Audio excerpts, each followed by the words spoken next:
This is a very, very brief summary of the Unabomber's manifesto, which is 100 pages in a paperback. That's the manifesto, okay? So it's quite thick. That's 100 paperback pages. And he says it's already too short. So he considers he's got a big argument, and I think he has. I don't think he's infallible, and I don't think he's a saint, but I do think he's interesting, and I do think he's got a point. Let's just read the very, very brief summary. Modern society, this is 2 paragraphs from the bottom of page 1 of this letter. Modern society is destroying human dignity and freedom by its industrial technology. Machines are dehumanizing.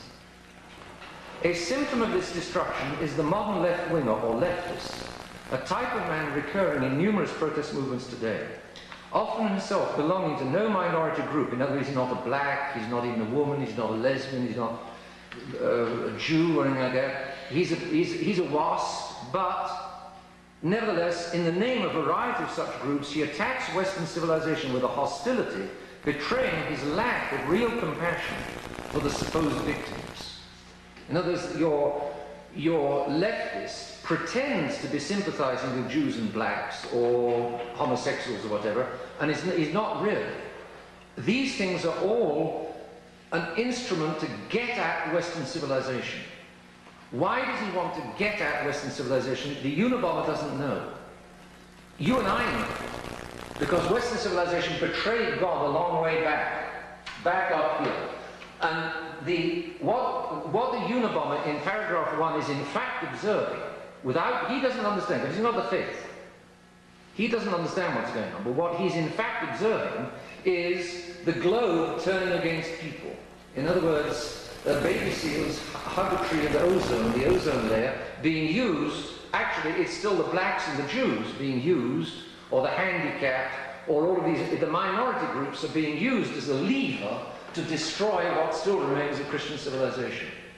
Because your leftist says this layer is no good, and he's right, to quite an extent, because this layer is a long way down from the Catholic Church, and it represents several betrayals which have already taken place.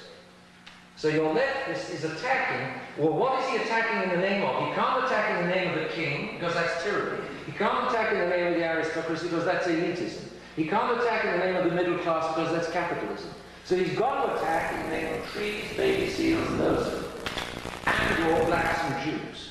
So he's right down here. That's what your leftist is in fact doing. The Unabomber can't see that. But he doesn't belong to a minority group, but your leftist says Kaczynski, goes through this false association with minority groups as a means of getting back at, quote-unquote, Western civilization. And he does it with a hostility which betrays that he's not really interested or sympathetic with blacks, Jews, and homosexuals. He really wants to destroy what remains of Western civilization. Nor can his revolt be so real against society when he wishes to integrate them into it. That's another... The man's smart. See? Because he wants blacks. He's saying blacks are scorned and trodden on or walked all over. We want blacks back into society. Hey, I thought you said society was no good. Well, why do you want to pull blacks into it then? So he's picking up the contradiction which there are in these left-wingers. He's saying leftists are junk. He's right. And he says that's a symptom. Leftists are then a major... The malady of leftism is a symptom of the sickness of modern society. And he's going to blame the sickness of modern society on industrial technology.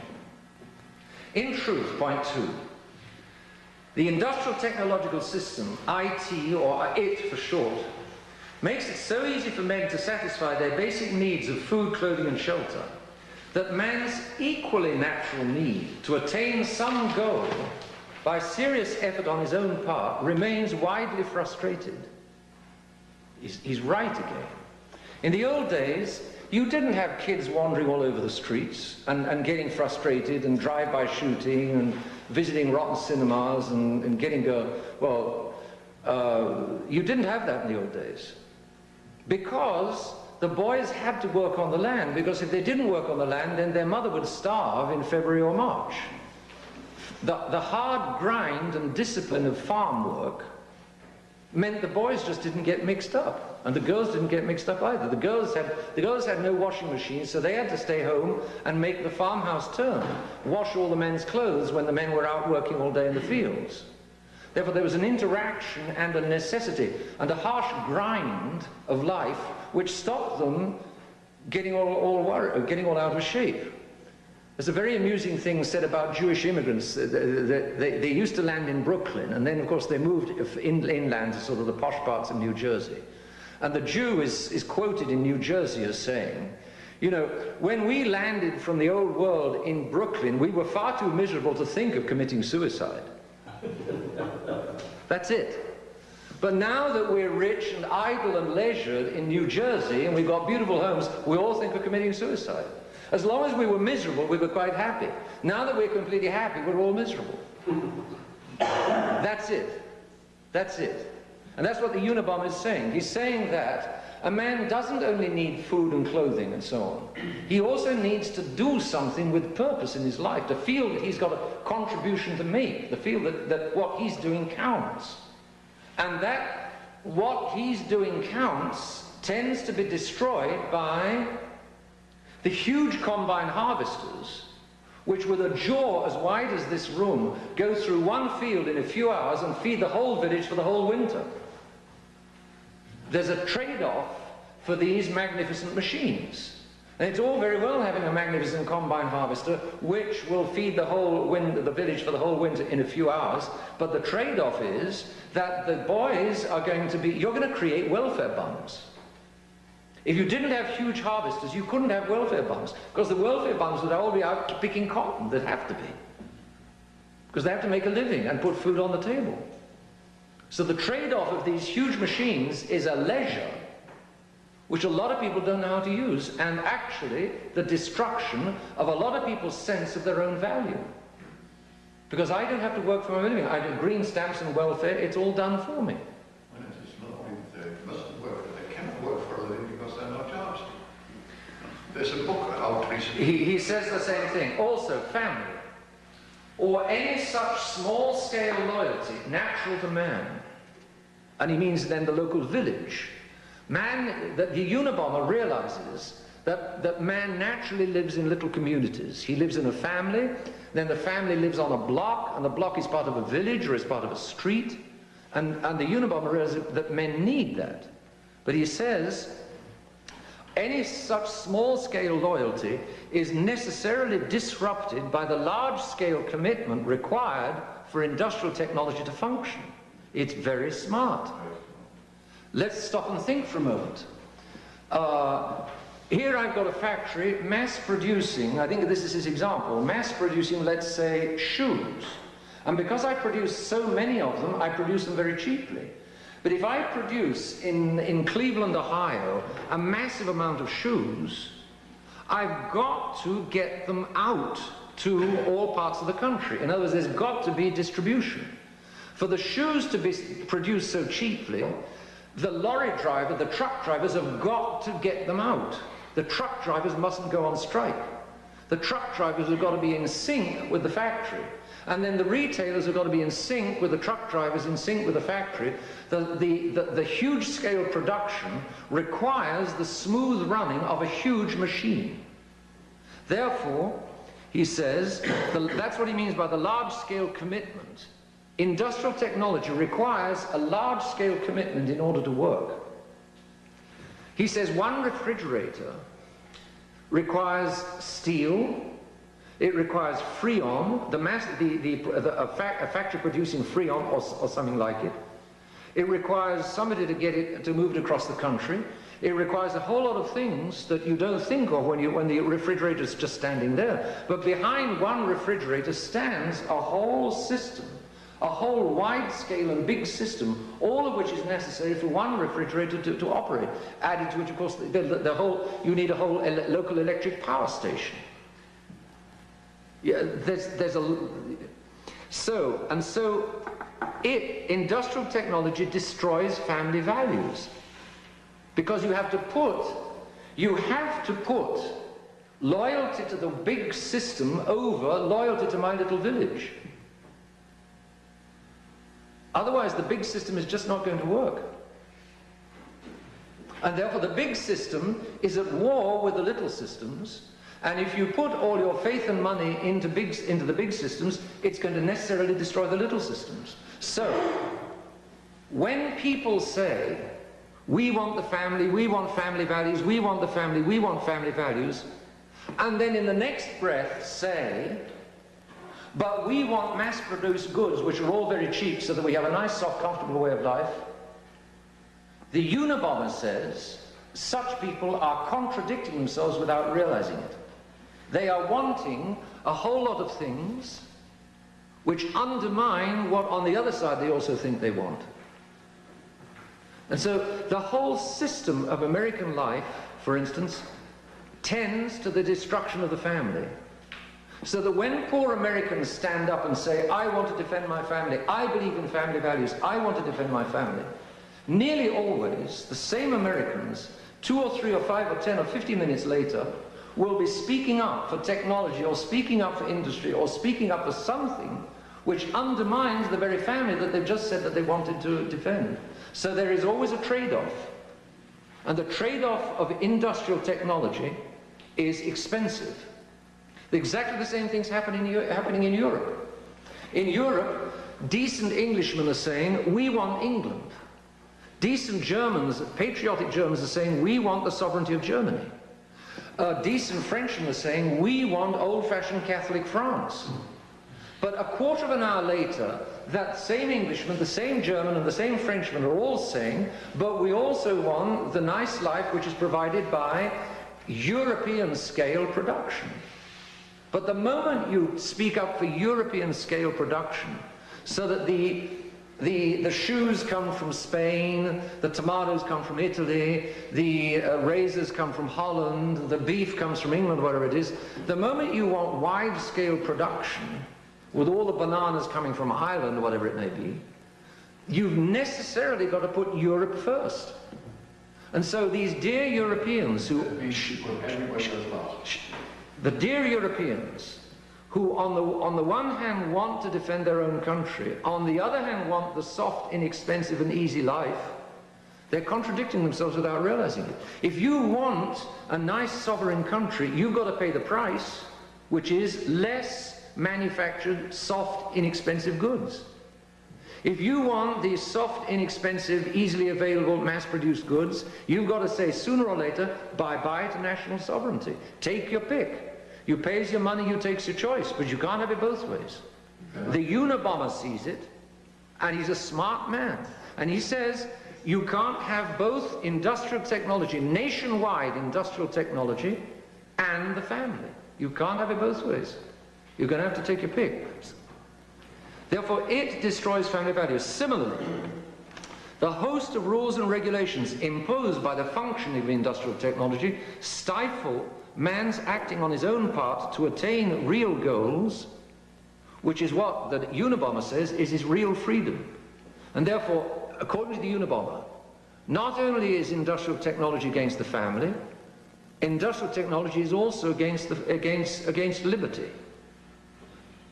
You see, he's got this liberty bug, but there's something in it, there's something in it. 3, nor can any minor adjustment or compromise reconcile industrial technology with freedom, both because industrial technology has to regulate human behavior closely in order to function at all, and because all parts of industrial technology are interdependent. That's something he proves in detail. Take, for example, a steel mill. As you know, a steel mill has to keep hot all the time. It takes a long time to heat up a steel oven, and once you've got it hot, you have to keep it moving. In other words, you're going to have workers all around the clock. For workers to work the first shift, you're going to have workers on the second shift, you'll have to have workers on the third shift, and if one of the shift workers drops out, the oven cools off, and the other shift workers are all in trouble. You have to step into the system and make part of the system and obey the system for the system to operate. Whereas when you're running your own little farm with your own little horses, independent of anybody else's farm, you don't have to worry about what anybody else is doing on their farm. The working unit is just your little farm. The working unit, at the very most, your little village. But industrial technology means that your working unit is either the whole country or the whole continent. And in Europe, it's getting dramatic, because the national sovereignties of these famous old nations is going under, and it's going under the wheels of the juggernaut of industrial technology. Sorry, let's wait until the end. Well, I must lay out what the Unabomber thinks, and then we'll be wide open. All parts of IT are interdependent. For instance, the refrigerator manufacturers absolutely require electricity, and the electricity absolutely requires somebody to produce machines which need the electricity. The whole thing interlocks. On a massive scale, the whole thing has to interlock. You can't deny it. You just can't deny it. And there's always a trade-off, but if you have the nationwide technology, there's a serious loss as far as the family is concerned. And he argues why. He argues, the man thinks. Moreover, men's desire for industrial technology and for the benefits of industrial technology has for a long time been proving stronger than their desire for freedom, for a variety of reasons. So that the advance of industrial technology seems to many people to be irreversible. I'm sure it seems to many of you to be irreversible. For instance, interesting example. The use of a motor car was originally optional. When motor cars first arrived, you could have one or you could not have one. You didn't have to have one. But then, after a while that the motor cars had been here, especially in the United States, the cities were laid out in function of the motor car. The suburbs immediately began spreading out much wider, and in order to go to the shops, you need a motor car. In the old-fashioned towns and villages, like in New England, you can walk to the shops, or the houses you could walk to the shops, but no longer. Today the mall is 5 or 10 minutes away in a motor car, and everybody thinks nothing of jumping into the motor car and driving to the mall to buy. But you need a motor car to get to the mall. Sometimes they often don't even have pavements or walkways any longer to get from the suburbs or the homes to the shopping malls. And if you walk from your home to the shopping mall, the police car comes by to ask what you're doing, because you're a strange creature if you're still on your 2 feet. In other words, originally the use of a motor car was optional, but the motor car, the very motor car, so changed the layout of cities that now you have to have a motor car. Therefore, he argues, industrial technology will be stopped by no small-scale reform, but only wholesale revolution. So he's wanting another revolution to break up the industrial technology establishment. Admit, man's got some brains. 4. The clash between industrial technology and human freedom is highlighted by industrial technology's present pursuit of ways to tame wild behavior. For instance, the control of schooling, the control of parenting, drugs. What's the famous one that they're giving to kids? Begins with an R, Ritonol or something. Ritalin. Psychotherapy, neurology, genetics. Eventually, it's just around the corner, brain engineering. These are all forms of manipulation by which industrial technology will, if it can, re-engineer the very nature of man in order to fit industrial technology. He's right. In other words, the tail is wagging the dog. Man has created industrial technology to serve him, but now man is going to be changed in order to serve and to fit industrial technology. That's what's happening. It's happening right around us. And you see the constant, we give the kids drugs because they're not fitting into our wonderful schools, or they're not fitting into our wonderful way of life. Or my wife is considering that I'm a son of a, well, I need to send her to the psychotherapist because she's got the problem. No, maybe she hasn't. Maybe you're the problem. Maybe all of these kids that misfit modern society, maybe they're not misfits, maybe it's the society that's the misfit. You listen to these rock singers. I mentioned in the same that I mentioned Pink Floyd. You listen to these rock singers, they're in pain. And they're in pain at modern society. We don't need no education. We don't need no thought control. They're complaining at the schools because the school system is processing and brainwashing. The school system is denying these kids their value and importance as human beings. It's wanting to turn them into machines. It's wanting to turn them into computer nerds. And a marvelous sentence of his is that he says, the teachers in today's schools are too busy taking knives and guns away from the kids to have the time to turn them into computer nerds. It's well said. Very well said.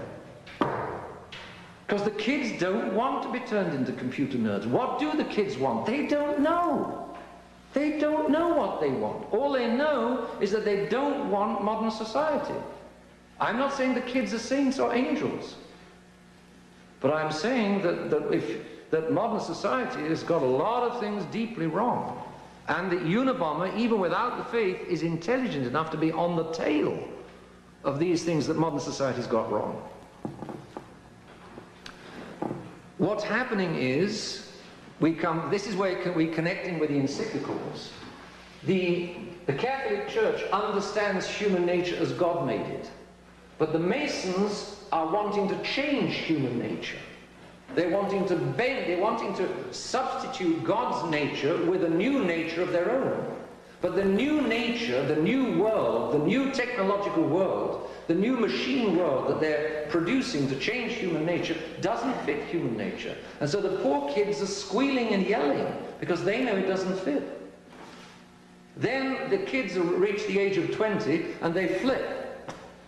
The kids flip. The kids say, well, I'm being offered a nice cushy job with 50,000 a year, and there's a sweet chick here, so I'll settle for a ticky-tacky house, a ticky-tacky wife, a ticky-tacky car, a ticky-tacky salary, and I will have a ticky-tacky happiness, and then my kids, I know, will listen to rock and roll when they grow up, but I know that they'll grow out of it just like I grew out of it. What kind of a world is that?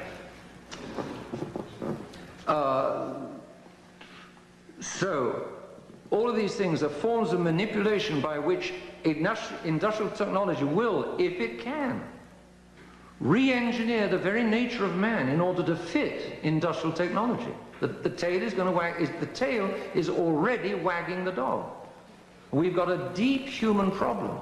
And the Unabomber is killing people in order to wake people up to the problem. I'm not saying he's right. I'm not saying he's right. But the man is so frustrated at trying to get through with a serious message to people who will not be got through to, that he's resorting to killing in order to get through. Presently, more and more humans are rising up in revolt against industrial technology. But if industrial technology prevails, not even the rulers, the manipulators, the guys in control of industrial technology will have much freedom to move. Okay, and that's very true. I'm sitting on top of this machine, which is crushing everybody else. But I've got to stay in the cabin of this machine, and I've got to keep watching all of these controls, otherwise I'm not going to be sitting here any longer. The machine will, somebody else will take my place, I'll lose control. They will stop being crushed, and then I will be crushed with everybody else. So the machine crushes the people underneath it in one way, and it crushes the people driving it in another. It's a triumph of the devil, an absolute triumph of the devil. Everybody is being dehumanized. Everybody's getting crushed.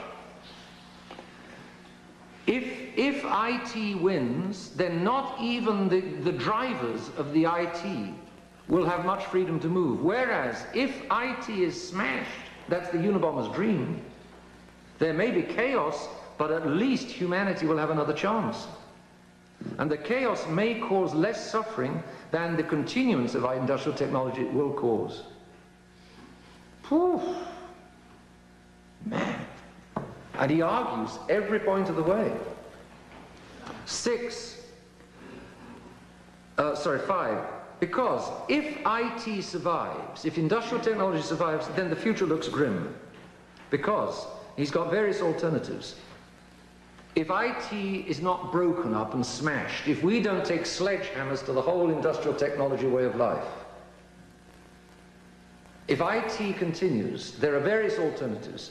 Either for the sake of efficiency, machines will be in total control and no man will have any freedom at all left. Or an elite will still be in control, an elite will be running the master machines, and then there are again two alternatives. The elite will run the master machines in such a way as to eliminate the masses, so that a few are in control while the rest are dead.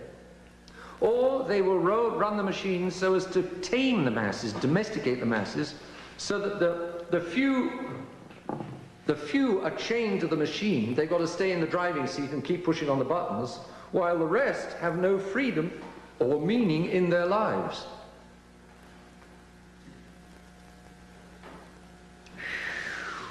If IT survives, whichever way, man will have to be re-engineered beyond all recognition. In other words, it's either IT or man. Take your pick. That's what he's arguing. It's a strong argument. 6. However, IT is not unstoppable. We can throw a wrench in the works, a monkey wrench in the works. The positive alternative that we need, now this is where is wild nature. This is why he went off to live in a cabin in Montana. Free of men or with wild men. So he's back to destroying human beings. He's got no answer. He's got no real answer. He sees the problem. He's very good at the problem. But without the faith, he's got no idea of how to put it together again, or how to get out of it. So his answer is logical. Since industrial technology is the problem, then we've got to go back to the wilds. And he had that little cabin in the middle of Montana, in the middle of nowhere. What's the advantage of wild nature? It's completely non-technological, you know, adders and ferns and bushes and rivers and streams and mountains and clouds. It's non-technology, it's beautiful, it takes care of itself, it permits survival living. One may have toothaches, but rather toothaches are better than industrial technology. The means of overthrowing IT are a revolution which will be not merely political, but economic, technological, and worldwide, because IT cannot be overthrown piecemeal. So he's dreaming of a massive worldwide uprising against the machine. Above all, let our revolutionaries, so he wants another revolution. We've had 1, 2, 3, 4, so he wants a 5th revolution. It's all the same thing.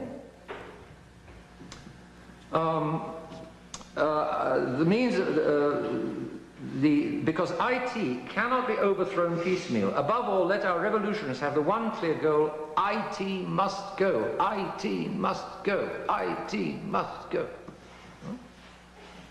All means to achieve that goal can then be pragmatically adjusted.